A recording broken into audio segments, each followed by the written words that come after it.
జనగామ జిల్లాలో double murder కలకలం రేపింది. తల్లి కూతుర్ని కత్తులతో దారుణంగా నరికి చంపారు దుండగులు. తర్వాత బంగారు ఆభరణాలతో పరారైనట్టుగా తెలుస్తోంది. జాఫర్గఢ్ మండలం తమ్మడపల్లిలో ఈ ఘటన చోటు చేసుకుంది. ఆస్తి తగాదాలే ఈ ఘటన కారణమని తెలుస్తుంది. నిద్రిస్తున్న తల్లి అండమపై దుండగులు దాడి చేశారు. పెరట్లో ఉన్న కూతురు రాణిపై కత్తులతో దాడి చేశారు. దుండగుల దాడిలో తల్లి కూతురు అక్కడిక్కడే మృతి చెందారు. ఘటనపై పోలీసులు దర్యాప్తు చేస్తున్నట్టుగా తెలుస్తోంది. ఇక ఈ గొడవకు ఆస్తి తగాదాలే కారణమని తెలుస్తోంది. తొలుత తల్లిని హతమార్చారు, అలాగే తర్వాత కూతురిని హతమార్చారు. దుండగుల దాడిలో ఇద్దరు అక్కడిక్కడే మృతి చెందారు. దీనిపై పోలీసులు దర్యాప్తు చేస్తున్నారు. ఈ ఘటన ప్రస్తుతం కలకలం రేపింది. జనగామ జిల్లాలో ఈ దారుణ ఘటన చోటు చేసుకుంది. జాఫర్గఢ్ మండలం తమ్మడపల్లిలో తల్లి కూతుళ్లను గుర్తు తెలియని వ్యక్తులు కిరాతకంగా హత్య చేశారు. ఇరువురిని అత్యంత దారుణంగా చంపారు. శుక్రవారం ఉదయం దీనిని గమనించిన స్థానికులు పోలీసులకు సమాచారం ఇచ్చారు. వెంటనే స్పాట్కు వచ్చిన పోలీసులు మృతులు తల్లి అండమ్మ, గాలి రాణి కూతుర్ని గుర్తించారు. ఇక ఇద్దరు మృతికి సంబంధించి ప్రస్తుతం కేసు నమోదు చేసుకొని దర్యాప్తు చేస్తున్నారు. ఈ మొత్తం వ్యవహారానికి సంబంధించి ప్రస్తుతం ఆస్తి తగాదాలు ఈ హత్యకు అనుమానంగా పోలీసులు భావిస్తున్నారు. స్థానికుల సమాచారంతో పోలీసులు కేసు నమోదు చేసుకొని దర్యాప్తు చేస్తున్నారు. జనగామ జిల్లాలో ఈ ఘటన చోటు చేసుకుంది. ఇంట్లో నిద్రిస్తున్న తల్లి కుమార్తెలను దుండగులు హత్య చేసి పారిపోయారు.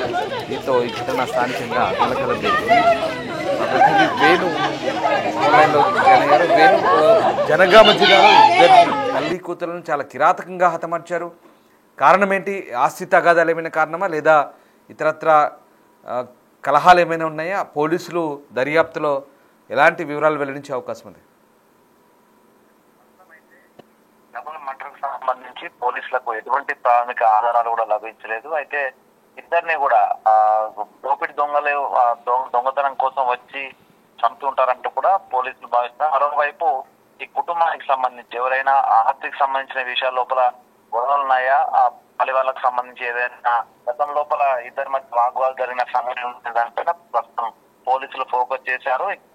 ఎటువంటి ఆనవాళ్లు దొరకపోవడంతో వైపు క్రూసిము, మరోవైపు డాగ్ స్క్వాడ్ తీసుకొచ్చారు. డాగ్ స్క్వాడ్ కూడా దాదాపు గంటన్నర సేపు సంఘటన స్థలం నుంచి గ్రామ పంచాయతీ బిల్డింగ్ వరకే వెళ్ళింది. తర్వాత డాగ్ స్క్వాడ్ కూడా అక్కడ ఎటువంటి ఆధారాలను చూపించలేకపోయింది. దీంతో పోలీస్ టీం ఆ యొక్క వృద్ధురాలు అండమ్మ మృతదేహం చుట్టూ ఉన్నటువంటి అక్కడ సామాగ్రి, అదే విధంగా ఆ పెరట్లో తన కూతురు రాణిని హత్య చేసినటువంటి ప్రదేశం లోపల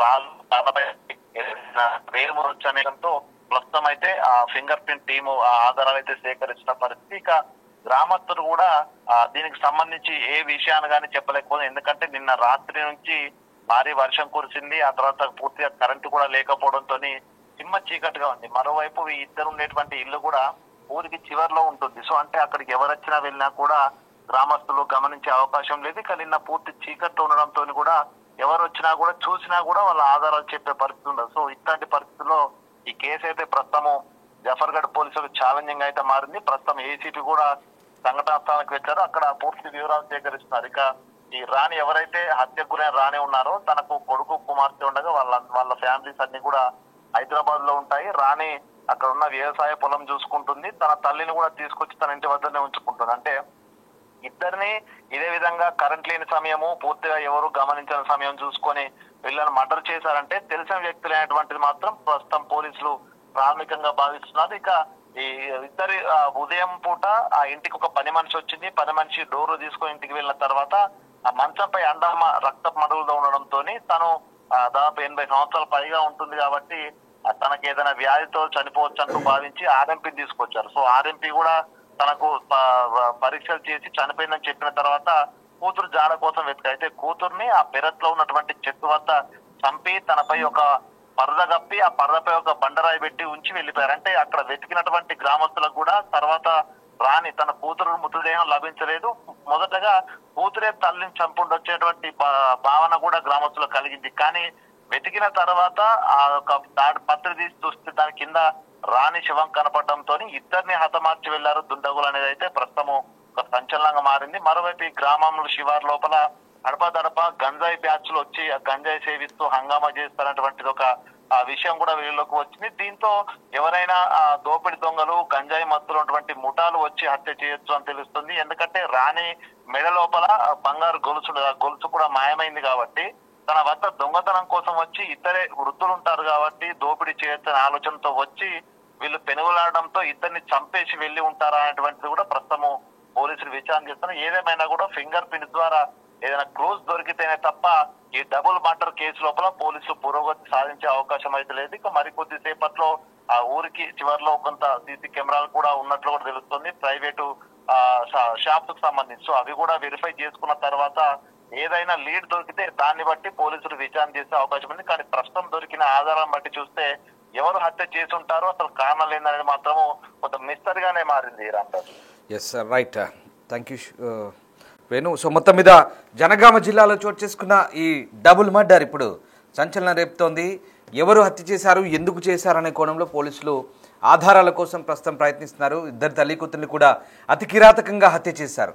అయితే ఇది దొంగల పనా లేదా ఏదైనా కక్షలతో ఆస్తి తగాదాలతో ఇలాంటి కారణాలు ఏమైనా ఉన్నాయనే కోణంలో దర్యాప్తు చేస్తున్నారు. ప్రస్తుతం ఈ ఘటనతో ఒకసారిగా కలకలం రేగింది. ఇద్దరిని కూడా ఒకేసారి హత్య చేయడంతో స్పాట్లో ఇద్దరు మృతదేహాలు కూడా లభ్యమయ్యాయి. ప్రస్తుతం ఈ ఘటనతో స్థానికంగా కలకలం రేగింది. ఈ ఘటన గురించి స్థానికులు గ్రామస్తులు స్పందించారు. ఒకసారి విందాం. ఆమె ఇక్కడ వ్యవసాయం అనేది చేసుకుంటుంది. వాళ్ళ భర్త చనిపోయింది. కొడుకు ఒక కూతురు అయితే పెళ్ళి అయింది. వాళ్ళు కొడుకు హైదరాబాద్ ఉంటాడు, కూతురు అత్తారి దగ్గర ఇంటి దగ్గర. ఆమె ఇప్పుడు ట్రాక్టర్లు పెట్టి కూలీలో పెట్టి వ్యవసాయం చేసుకుంటుంది. ఇక అంతే ఆమె పని ఏందో ఆమె పొద్దున్న లేస్తే చేను దగ్గరికి పోయి కూలీలో తీసుకొని చూసుకుంటుంది. వాళ్ళ అమ్మ కూడా ఈ మధ్యకాలంలో ఇక్కడనే ఉంటా ఉన్నది. చాలా రోజులు అయి ఉన్నాయి కానీ మనకు కొద్దిగా ఎక్కువ రామేట ఎక్కువ. అయితే ఇక అమ్మ కూడా ఇన్నే ఉంటుంది, ఆమె ఇద్దరే ఉంటాను. వాళ్ళు ఎవరు లేరు దాంట్లోకి. ఇక పొద్దుంతా అమ్మ ఉంటుంది, సాయంత్రం 5:30 గంటలకు అమ్మ వస్తుంది. రానమ్మ వచ్చి ఇంకా వంట చేసుకొని అమ్మ పెట్టుకుంటే తింటుంది. ఈ ఇంటి పక్క పచ్చి కూడా వాళ్ళదే. ఇక ఇటు దగ్గర పట్ల ఏమి ఇల్లు కూడా లేవు అక్కడ చూసుకుంటాను. అంతే సంగతి.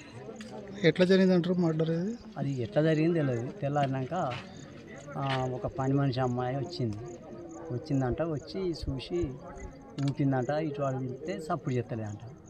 సప్పుడు పోయే వరకు వేరే పెద్ద మనిషి అని బాలమోహన్ రెడ్డి ఉండేది వాళ్ళ గుడి తరపు నుంచి. ఆయన ఫోన్ చేసింది.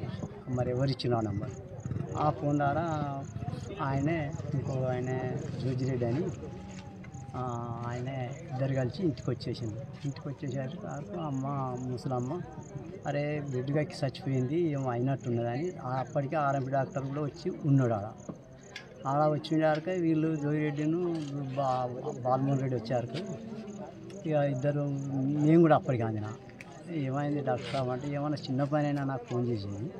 ఆ ఫోన్ ద్వారా నేను వచ్చి చిన్న టాబ్లెట్స్ అది ఇచ్చేయకుండా అని ఆ డాక్టర్ సాబ్ అన్నాడు.